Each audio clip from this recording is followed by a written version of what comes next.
मैं बचपन में अल्लाह ताला को ख़त लिखती रही हूँ डॉक्टर बनने के लिए। मेरे बॉक्स के अंदर, एक फ़ाइल के अंदर से मुझे एक लेटर सा मिला। मैंने कहा मैं वो लिख के भूल चुकी थी। जब इसको खोला, जब इसको पढ़ा तो आई वाज शॉक्ड कि मैंने ये किस एज में क्या बातें लिखी थी और आज वो सारी चीज़ें मुझे मिल चुकी हैं। अस्सलाम वालेकुम नाज़रीन, मैं हूं आपकी मेज़बान अरूसा खान और आप देख रहे हैं डेली पाकिस्तान। कोविड-19 ने पूरी दुनिया को इस वक्त अपनी लपेट में लिया हुआ है और पूरी दुनिया इस वक्त मुश्किलात से दो चार है। जहां पूरी दुनिया इसकी लपेट में है, वहीं पाकिस्तान भी इस मुश्किल वक्त से नबर्द आज़मा है। हर बंदा इस वक्त मुश्किल का शिकार है और इस मुश्किल से निकालने के लिए बहुत से लोग फ्रंट लाइन पे लड़ भी रहे हैं। अगर हम फ्रंट लाइन पे लड़ने वाले सोल्जर्स की बात करें तो सबसे पहले डॉक्टर्स हैं, जिनको हम सलाम भी पेश करते हैं और खराज तहसीन भी पेश करते हैं कि इन्होंने अपनी ज़िंदगियां मुश्किल में डालकर इस वक्त लोगों को ज़िंदगियां अता कर रहे हैं। मेरे साथ आज मौजूद हैं डेप्यूटी हेल्थ डॉक्टर नादिया अता। आज हम बात करेंगे इनकी ज़िंदगी पर और इनके बारे में मैं बता दूं कि ये ख़ुद डिसेबल हैं और ख़ुद डिसेबल होने के बावजूद ये आजकल जो है वो लोगों की मदद के लिए उनके घर घर जाकर उनको मुश्किल से निकाल रही हैं। आज हम इनसे बात करते हैं कि अपनी ज़िंदगी के इस सफ़र में इनको कौन कौन सी मुश्किलात पेश आई और अब वो लोगों को मुश्किलात से निकाल रही हैं। आप एक बाहिम्मत खातून हैं और ख़वातीन के लिए, जो ख़वातीन हमें देख रही हैं, उनके लिए आप एक मिसाल भी हैं। हम आपकी ज़िंदगी के बारे में जानना चाहते हैं कि बहुत से लोगों ने आपके साथ प्रोग्राम्स किए होंगे, बहुत से लोग आपको जानते भी होंगे, आपको बतौर डॉक्टर भी जानते होंगे, आपको एक मसीहा के तौर पर भी जानते हैं। लेकिन आज हम ये जानना चाहते हैं कि आपको इस मुकाम तक पहुँचने के लिए किन मुश्किलात का सामना करना पड़ा। बाकी लोगों की निस्बत मुझे थोड़ी मुश्किलात का सामना ज़्यादा करना पड़ा, बिकॉज़ एक तो मैं लड़की थी और सेकेंडली मैं पोलियो से अफेक्टेड थी, तो मेरी एक टांग पे पैरालिसिस था मुझे। हम जिस दुनिया में सर्वाइव करते हैं, जहाँ नॉर्मल लोगों के लिए ज़िंदगी जो है वो इतनी तंग या मुश्किल होती है, तो वहाँ एक ऐसी लड़की के लिए जो कि फ़िज़िकली जो है वो थोड़ी अनफिट है, तो उसके लिए कितनी मुश्किल होती होगी। तो नो डाउट मैंने अपनी ज़िंदगी में बहुत सारी हार्डशिप्स और जो है वो मुश्किलात मैंने देखी हैं। शुरू से ही सोचा हुआ था कि डॉक्टर बनना है? हाँ जी, मैंने शुरू से ही सोचा हुआ था। जब से मैंने मुझे होश आई, जब मुझे ये रियलाइज़ होना शुरू हुआ कि मतलब मुझे ये प्रॉब्लम है, क्योंकि मुझे पसंद नहीं था कि लोग मुझ पे तरस खाएं। मुझे उन लोगों से बहुत चिढ़ होती थी कि जो लोग दूसरों की सिंपैथी लेते हैं। और नो डाउट मैं बड़ी सिंपैथेटिक हूँ, मैं लोगों के साथ बहुत रहम से और बड़े हमदर्दी से पेश आती हूँ, लेकिन मुझे अपने लिए सिंपैथी का वर्ड बिल्कुल नापसंद था। मुझे इंतहाई शदीद गुस्सा आता था कि कोई मुझ पे तरस खाए या कोई मुझे, अगर मैं गिर गई हूँ तो मुझे हाथ दे के उठाए। मैं शुरू से ही ख़ुद उठना पसंद करती थी और ये मेरी हैबिट बचपन से ही डेवलप हुई है। मैंने अपने लिए एक ऐसा शोबा चूज़ किया था जिसमें क्रीम ऑफ द नेशन जाती है और जिसको अल्लाह ताला ने या जिसको हमारे अंबिया ने मसाहत का नाम दिया है कि ये मसीहाई है, जो आपको ट्रीट करता है वो मसीहा है। और ये एक बहुत बड़ी ब्लेसिंग थी मेरे लिए। किस एज में पता चला कि आप पोलियो इफेक्टेड है? बहुत यंग एज में, जब बहुत छोटी थी। बाकी बच्चों की निस्बत चल नहीं पाती थी, दौड़ नहीं पाती थी, फ्रेंड्स को देखती थी, दूसरे बच्चों को देखती थी भागते हुए, दौड़ते हुए, सारी एक्टिविटीज़ करते हुए। फिर जो कर सकती थी वो मैंने किया अपनी लाइफ में। वेरी फर्स्ट डे से जब मैंने होश संभाली, मेरे अंदर एक कोई जो सुपर पावर जो थी वो मुझे सपोर्ट कर रही थी, जो मेरे साथ थी। एक तो मैंने किसी पे डिपेंड नहीं करना, दूसरा किसी को अपने ऊपर तरस नहीं खाने देना। और अल्हम्दुलिल्लाह, चाहे वो मेरी फैमिली हो, चाहे वो मेरी फ्रेंड्स हों, चाहे वो मेरी वर्क प्लेस हो, चाहे वो मेरा कॉलेज या स्कूल हो, हर जगह पे मुझे बहुत ज़्यादा कॉम्पिटिटर्स का सामना करना पड़ा है। फिर मैं खुश होती थी, मैं कहती थी अगर कोई मेरे साथ कंपटीशन कर रहा है तो इसका मतलब है कि हाँ, मैं कुछ ना कुछ ऐसा कर रही हूँ कि मैं लोगों के लिए चैलेंज हूँ। कॉलेज में तो ऐसा था कि लड़कियों से ज़्यादा मेरे साथ लड़के कंपटीशन करते थे, चाहे वो आपकी स्पोर्ट्स हैं, चाहे वो आपकी स्टडीज़ हैं। आपको हसद करने वालों का भी सामना करना पड़ा, आपके मुकाबले में लोग भी थे जो आपसे जलते थे? बहुत ज़्यादा लेग पुलिंग अभी भी मेरी लाइफ में बहुत है। मुझे ये कोई नहीं समझता कि हाय चलो ये बेचारी डिसेबल डॉक्टर है, ये अपना काम कर रही है। मैं देखती हूँ ना, मैं अकेली दुनिया में वाहिद डिसेबल बंदी नहीं हूँ। बहुत सारे ऐसे लोग हैं, लेकिन मैं देखती हूँ उनको स्पेशल सीट्स दी जाती हैं, उनको एक स्पेशल एक कोटा दे दिया जाता है कि ठीक है आप यहाँ पे बैठे हैं, अपना काम करते रहें। मैं हमेशा चैलेंजिंग रही हूँ। मैं ये समझती हूँ कि इंसान जिस्मानी तौर पे माजूर नहीं होता। माजूर वो बंदा है जो ज़हनी तौर पे माजूर है, जो अपने आप को माजूर समझ लेता है।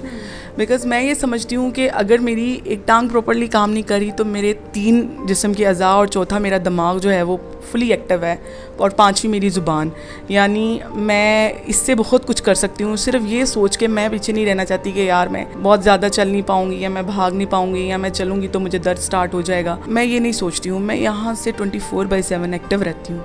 मेरी लाइफ में मुझसे मोहब्बत करने वालों की लिस्ट बहुत तवील है, और मेरी केयर करने वाले लोगों की लिस्ट बहुत तवील है। तो ये सारी चीज़ें जो है ना, मैं बॉदर नहीं करती हूँ कि। ज़िंदगी में सबसे बड़ा सपोर्टर कौन था जिसने बहुत ज़्यादा हर वक्त और हर लम्हे में आपकी सपोर्ट की है? मुझे ज़िंदगी में सबसे ज़्यादा सपोर्ट अल्लाह ताला की रही है, उसके बाद मेरे माँ बाप की और अब मेरे हस्बैंड की। सबसे ज़्यादा आपकी वो जो सुपर पावर है, मुझे नहीं पता कि किस रिलीजन का बंदा किसको वर्शिप करता है, लेकिन मैं एक जनरली सबके लिए बात करूँगी। मेरे लिए तो वो अल्लाह ताला की ज़ात है, लेकिन एक स्पिरिचुअल पावर, एक ऐसी सुपर पावर जिस पे पूरी दुनिया का हर मज़हब बिलीव करता है ना, तो मैं उसकी बात करूँगी कि हाँ एक सुपर पावर है, और कि जो आपको हर जगह पे आपको कभी अकेला नहीं छोड़ती है। आप आजकल कोविड-19 के पेशेंट्स को भी देख रही हैं, किस तरह से मैनेज करती हैं? खुद भी आप जाती हैं उनके पास, तो मुश्किलात क्या आती हैं? सबसे पहले तो अपना फेयर मैंने अपने वेरी फर्स्ट डे से अपने जहन से निकाल दिया था कि कोविड-19 जो है वो बस इसका मतलब ये है कि आपने ना मर ही जाना है। देखिए अगर आपने मरना है ना, तो उसकी बहुत सारी वजूहात बन सकती हैं। वी आर डॉक्टर्स, तो हम फ्रंट लाइन पे अब हम नहीं आएंगे तो कौन आएगा? और जो बात हम लोगों को बता सकेंगे कि वो कोई नहीं एक डॉक्टर की ज़ुबान से जब आवाम सुनती है कि हाँ ये चीज़ आपके लिए सही है, ये चीज़ सही नहीं है, और जब डॉक्टर एक पेशेंट को जाके काउंसल करता है या उसको ट्रीट करता है, और पेशेंट उस पर जो मतलब अमल करता है या उसको जो फॉलो करता है, तो फिर मैं नहीं समझती कि अगर आई एम अ डॉक्टर तो मुझे। और आप ये सोचें कि जब एक चीज़ के लिए आप इतनी दुआएं मांगते हो, मैं बचपन में अल्लाह ताला को ख़त लिखती रही हूँ डॉक्टर बनने के लिए। फाइनल ईयर में थी और मैं अपने कुछ पुराना सामान ढूंढ रही थी, कुछ अपने पुराने डॉक्यूमेंट्स और चीज़ें। वहाँ पे मुझे एक मेरे बॉक्स के अंदर, एक फ़ाइल के अंदर से मुझे एक लेटर सा मिला। मैंने कहा मैं वो लिख के भूल चुकी थी। जब इसको खोला, जब इसको पढ़ा, तो आई वॉज शॉक्ड कि मैंने ये किस एज में क्या बातें लिखी थी, और आज वो सारी चीज़ें मुझे मिल चुकी हैं। वो लेटर मैंने वेरी यंग एज में अल्लाह ताला को लिखा था, और जब मैंने अपने फाइनल ईयर MBBS के टाइम पे आके मैंने उसको, बल्कि मैंने एग्ज़ाम दे दिया हुआ था, मेरा रिज़ल्ट आना था तब, और वो मैंने पता नहीं बचपन की किस एज में वो चीज़ लिखी थी, तो वो चीज़ें मुझे मिल चुकी थी। तो मैं तो इस टाइप का बंदा थी, और मुझे इतना पैशन था, तो मैं ये कभी नहीं भूलती हूँ कि मैंने बहुत दुआएं की हैं इस प्रोफेशन में आने के लिए। अगर मैं पीछे बैठती हूँ, या मैं पेशेंट को ट्रीट नहीं करती, या मैं डर के पीछे हो जाती हूँ कि मुझे कुछ हो जाएगा, मेरी फैमिली को कुछ हो जाएगा, तो ये मैं बहुत अनफेयर करूँगी अपने उस पैशन के साथ जिसके लिए मैं इस फील्ड के अंदर आई थी। कौन कौन से एरियाज़ आपके अंडर आते हैं, और आप वहाँ पे जाके किस तरह से आपकी टीम जाती है, आप जाती हैं, लोग किस तरह से आपके साथ रब्ता कर सकते हैं? इंटरसिटी जिसको कहते हैं, वो सारा एरिया आता है।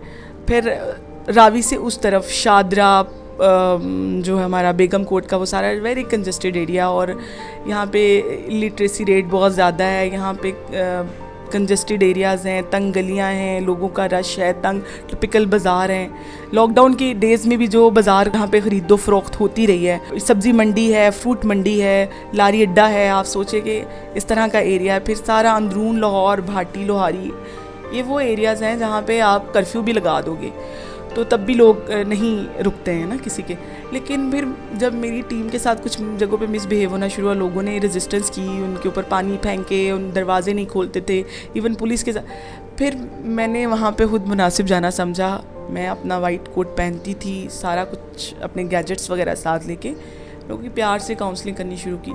फिर एक घर से दूसरा घर, फिर दूसरे घर से मोहल्ला, फिर मोहल्ले से दूसरा मोहल्ला, लोग जो हैं वो एक्सेप्ट करना शुरू हो गए, वरना स्टिग्मा बन चुका था कोरोना पेशेंट। और कोरोना की टेस्टिंग सैम्पलिंग। लोग जो आपसे रब्ता करना चाह रहे हैं, क्योंकि आप लोग घरों में जाके उनकी हेल्प कर रहे हैं, तो कोई हेल्पलाइन नंबर है? हेल्पलाइन नंबर हमारा है। हमें जो डिस्ट्रिक्ट लेवल पे चीज़ें शेयर होती हैं वो भी हमें टाउन लेवल पे फॉरवर्ड हो जाती हैं। हमारी कम्युनिकेशन हमारे यहाँ के जो लोकल हमारे डॉक्टर्स हैं, फिजिशियंस हैं और हॉस्पिटल्स हैं, उनकी हमारे साथ एक है। और दूसरा, मेरे ऑफिस का यहाँ मेरे टाउन में रहने वाले हर बंदे को पता है। हम लोग डेंगू में इससे पहले काम करते रहे हैं और मेरी टीम्स घर घर जाके पोलियो के कतरे पिलाती हैं। और मेरे EPI में मेरे वैक्सीनेटर्स जो हैं वो स्ट्रीट टू स्ट्रीट जाके किट्स लगाते हैं। तो सबको पता है कि जी यहाँ पे एक महकमा हेल्थ का ऑफिस है और जहाँ कहीं कोई पेशेंट सस्पेक्टेड होता है लोग खुद आके कांटेक्ट कर लेते हैं। फिर हमारे कुछ ऑफिशियल्स जो हैं वो भी हमें कह देते हैं कि जी आप फ़लाँ जगह की है। फिर मीडिया के बहुत सारे लोगों के हम लोगों ने टेस्ट किए हैं, मैं नॉमिनेट नहीं करूँगी। तो बहुत सारे ऐसे लोगों के हम लोगों ने टेस्ट किए जिनमें से कुछ पॉजिटिव थे, उनको होम आइसोलेशन की हमने पूरी सर्विसेज दी हैं। और कुछ लोग जो वो नेगेटिव थे, कुछ एसिम्प्टोमेटिक थे। जो सिक हैं लोग, उनको हम लोगों ने हमारे जितने भी टर्शरी केयर्स हैं जहाँ पे आइसोलेशन और ICUs हैं, हमने वहाँ पे उनको शिफ्ट करा। आप सब लोगों के लिए एक मिसाल भी हैं। ख़वातीन को कुछ कहना चाहेंगी, और ख़ास तौर पर चूँकि आप डॉक्टर भी हैं तो लोग डॉक्टर की बात आजकल बहुत ज़्यादा गौर से सुनते भी हैं, तो हिदायत कुछ करना चाहेंगे इस पेंडेमिक में? हिदायत सिर्फ ये है, देखें ज़िंदगी अल्लाह ताला का बहुत खूबसूरत एक इनाम है, एक तोहफ़ा है और ये सिर्फ़ एक बार मिलती है। और अगर हमारी थोड़ी सी एहतियात, समझ लें कि चलें एक वक्ती तौर पे हम मान लेते हैं कि जी ये ऐसे ही डराया जा रहा है, लेकिन अगर इसमें 0.1% भी सच्चाई है तो ज़िंदगी अल्लाह ताला का बहुत खूबसूरत गिफ्ट है। और इसकी कदर करें, अपनी हिफाजत करें, अपनी फैमिली अल्लाह ताला का बहुत बड़ा गिफ्ट है। माँ बाप अल्लाह ताला का बहुत बड़ा तोहफ़ा है। तो अपनी जो अल्लाह ताला ने जो कीमती चीज़ें आपको दी हैं उनकी हिफाजत करें। सफाई सुथराई करनी है, हमें प्रोटेक्शन करनी है और तो कुछ नहीं करना। उल्टा तो नहीं लटकना किसी चीज़ के साथ जो हम नहीं कर सकते। मास्क पहनना है, हाथ धोने हैं, घर से बाहर बिला वजह नहीं निकलना। ज़रूरत के लिए घर से अगर कोई एक बंदा भी अपने जो है वो प्रोटेक्शन के साथ बाहर निकल रहा है तो काम तो तब भी चल जाता है। जब तक ये पेंडेमिक है एहतियात करें।